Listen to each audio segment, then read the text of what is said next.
Hey everyone, it's Robin, RS Island Crafts, and welcome to my studio.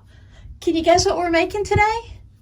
I had a request to show a video on how to make a tortilla warmer, tortilla holder. Tortillas come in all different sizes, so you can make your tortilla holder, tortilla warmer, any size you'd like.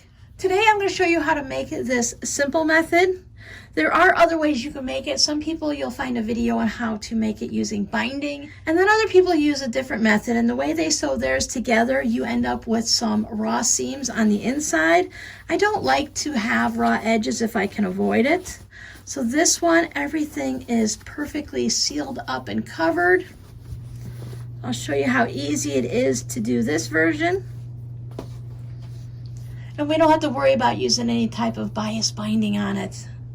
Tortillas come in a variety of sizes, so your tortilla warmer, if you're like me and you prefer to use these smaller 6-inch tortillas, then you can make your warmer smaller. If you use the larger 10-inch or 12-inch tortillas, then you need to make it larger to, of course, fit them better. If you have a compass that is a good quality compass and that actually works, you can use that to draw your circles. Or you can use Google and you can search for something like 10-inch circle outline and see what you can find online. I found several of them in there for 10-inch, 11-inch, 12-inch, whatever size you might need. I took a little old wooden school ruler and I just went around the kitchen looking for round things that were about the size I need. I wanted to use an 11-inch size so that it would be large enough to put a 10-inch tortilla in, and of course you can put smaller ones in. I don't have large plates in my house. Mine are only 10 1/4, so I went looking a little bit further. Check your round frying pans because you might have an 11-inch frying pan. I happen to have this turntable and it is 12 inches. So I'm going to use a little bit of a larger seam allowance, and it's going to work perfectly fine because it's going to be larger than a 10-inch tortilla. All of the materials that I'm using today are going to be 100% cotton. 100% cotton fabric, 100% cotton batting, and 100% cotton sewing thread. If you use this in the microwave, you have to make sure that it's just 100% cotton. Be careful on your fabrics. Some fabrics, especially if you find certain holiday fabrics and such, they might have a little bit of a sparkle or some gold paint or something on it, and you don't want to use that because that might have some type of a metal in it. I'm going to guess, since it sparkles, that it has metal. With the batting, mine is 100% cotton, but they also have something called Wrap and Zap that you can purchase, and that is meant to go in the microwave. Now be careful you don't mix it up because there's one that you use for pot holders, and that has metal in it. Again, we don't want to put that in the microwave.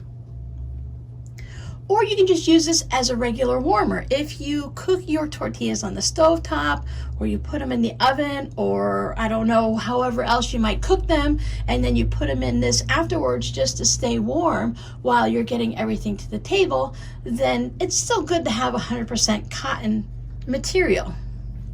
I'm using a white fabric. It is a little bit see-through, as you can see, but this is not going to be for a quilt. It's going to just be for a tortilla warmer. I wanted something that didn't have a whole bunch of dye in it that's going to be on the inside of my tortilla warmer. I didn't want anything that's going to be touching my food, so I went with something that is less colorful. Now we're going to make this the same no matter what size you're using. So I have 2 of my lining fabrics that I've traced my circle on and I cut them out. 2 of my batting. And then 2 of my outer fabric.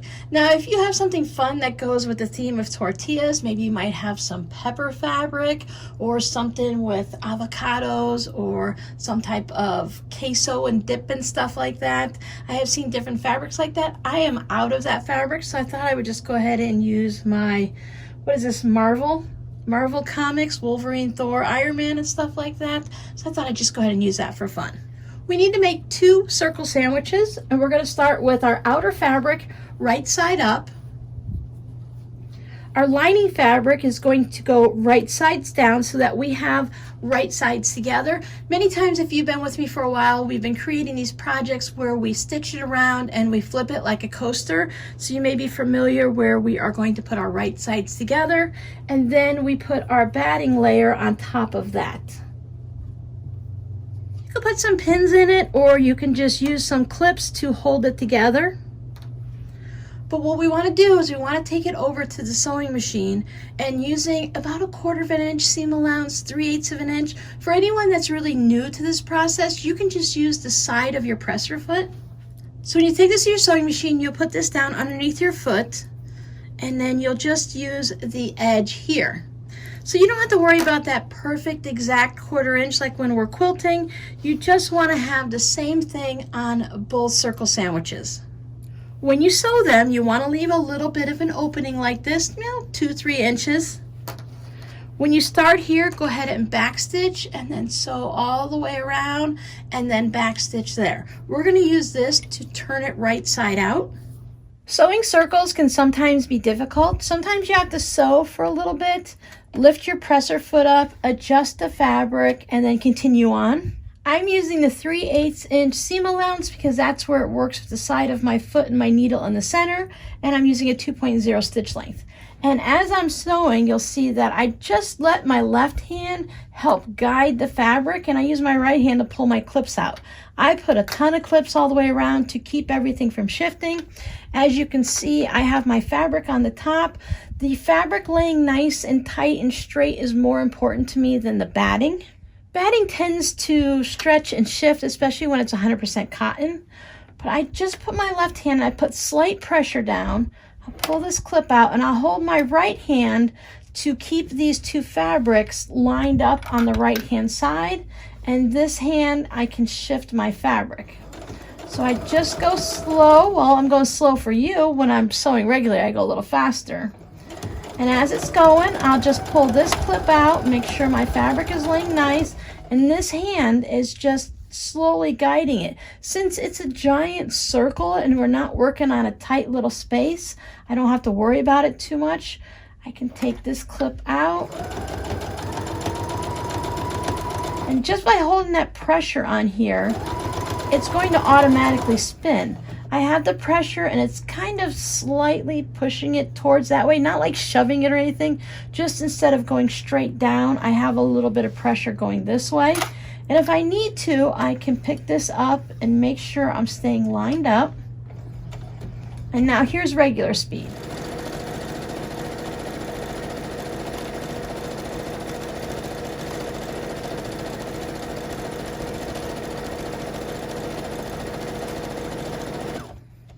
If you have a walking foot, that might help everything be fed through nice and neat. Again, it's a tortilla warmer, so if it's not exactly perfect, it's not going to harm the use of your tortilla warmer. It's still going to work. When you get to your opening, don't forget to backstitch a little bit. And you're done.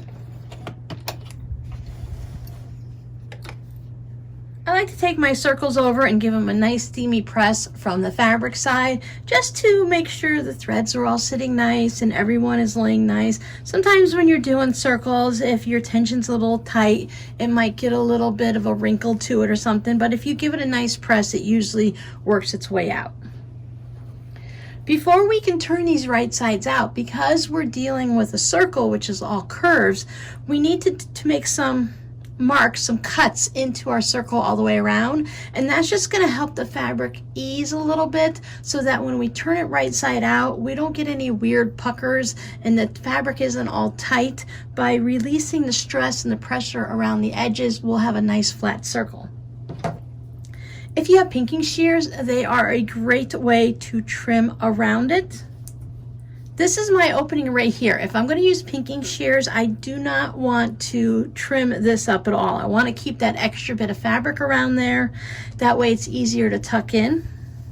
When you're using your pinking shears, you want to make sure you don't cut into your sewing line. I like to stay about between 1/8 and 1/4 of an inch away from my stitching line. Now, pinking shears can be a little bit difficult on the hands. They take a lot of extra strength and control to use them around there, so you can also use scissors. I've seen people do this in two different ways. Some people like to still go about 1/8 of an inch from the edge, and they like to take out a little bite out of the fabric, a little triangle all the way through. And you see how it takes it from this and it allows it to open up and stretch a little bit?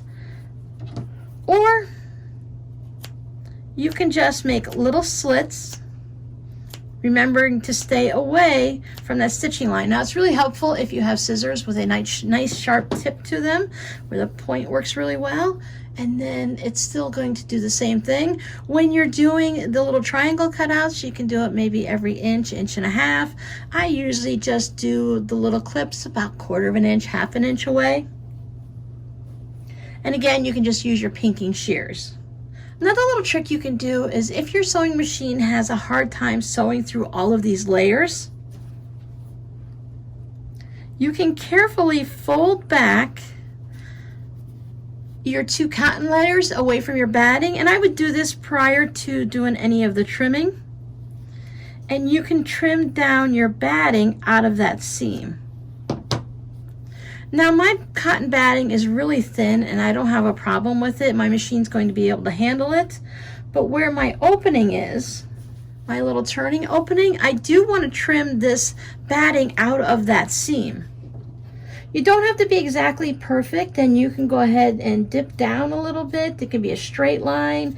You can follow the curve, whichever works for you, as long as you're only cutting the batting and not the fabric. And now when I turn this right sides out and I have to tuck these in, I won't have to worry about that extra thickness of the batting being in that area. So I will do that on both of my circles. Again, making sure that I'm only getting my batting.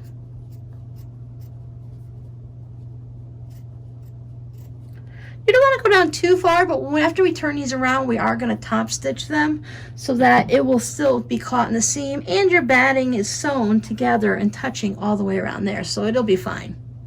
Once you have your edges taken care of and you trimmed out your batting, we're going to go inside our little turning spot. You want to make sure you're going in between the 2 pieces of fabric so that when you turn it right side out, you'll have fabric on both sides and your batting will be on the inside. If you accidentally turn it this way, just turn it back the wrong way again, wrong side out, and then just start over.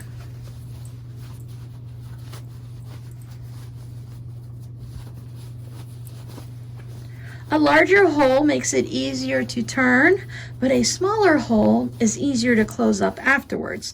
I just run my fingers along the edge here just to get it all started with.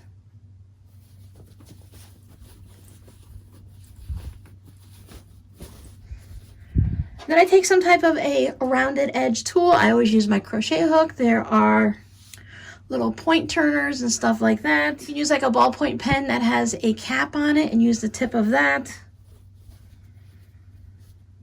Would be the eraser on a pencil. And my goal is just to make it so that hopefully I have one fabric on the top and one fabric on the bottom. Sometimes you have to take your fingers and roll the seams just to get it to work.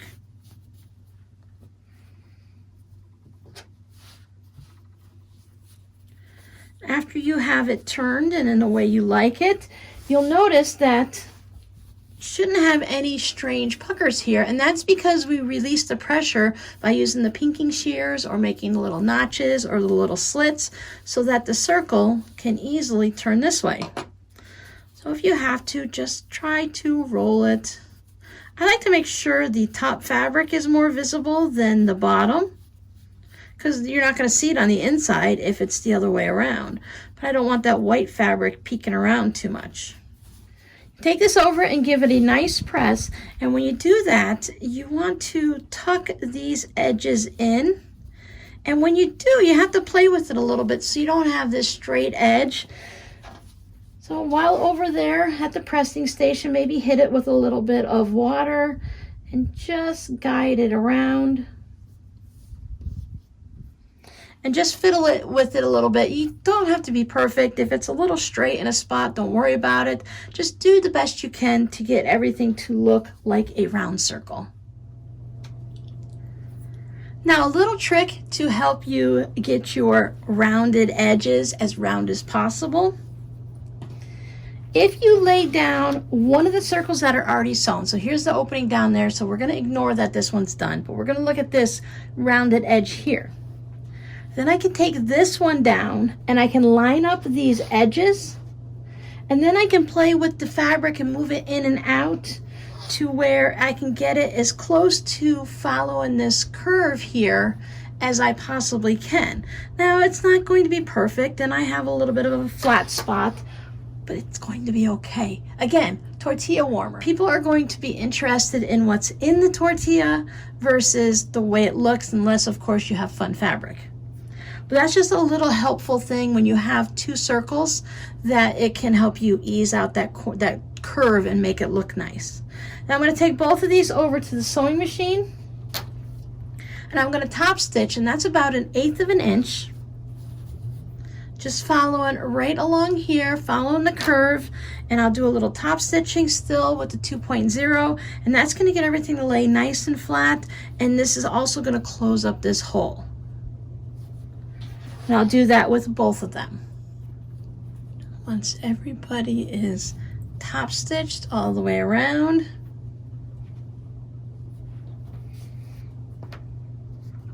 if the area that you closed it is really kind of flat and you're a little concerned with that, when we stitch these two together, you can put it to the back, because when you're going in to get the tortillas, this part is the part you're going to see the most.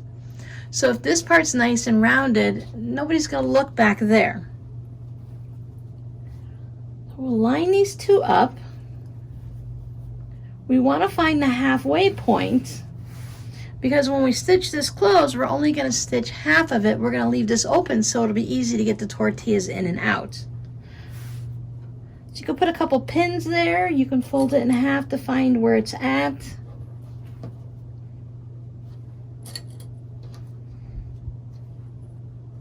I'm going to put my clips on the outside of it, so when it folds in half, they'll be here. So that way I know when I'm stitching, I'm going to start stitching where my clips are and around. When I'm working with thick layers or I'm working with curves, I like to put a lot of clips in, and that just helps hold it in place as I'm stitching around. So you can try to stay exactly on that stitching line and hope you don't go off at all. You can do some type of a fancy stitching or a zigzag to hold it down, or you can stitch right next to it and just have 2 lines of stitching in this back section and just the 1 line here. Again, most people are not going to notice. Here we are. I chose to do a second line of stitching because there's 2 sides to this, and I knew there was no way I was going to line up the stitching on both sides. If you think back to before you started sewing, and if you saw something like this, you really weren't aware of how things were made. You probably didn't even notice if there was something like that. But now that you're starting to make your own creations and you're starting to sew things, when you go to different stores and you're at like Walmart or something, you'll start to notice on how they close up their stuffed animals and how they make their towels and sheets and stuff like that, and you'll start noticing the differences. So as you put this out to the table for your family, again, they're going to be happy, they're going to be hungry for the tortillas, they're going to see that fabric, they're not going to look at your stitching. As you progress in your sewing career or your hobby of sewing, or however you want to look at it, you're going to get better. And each time you do something, if you make another one of these in 3 weeks, 6 months, or a year, if you make them for Christmas this year and make more next year, you'll notice on how much you've improved. Each time you make them, you're going to get better.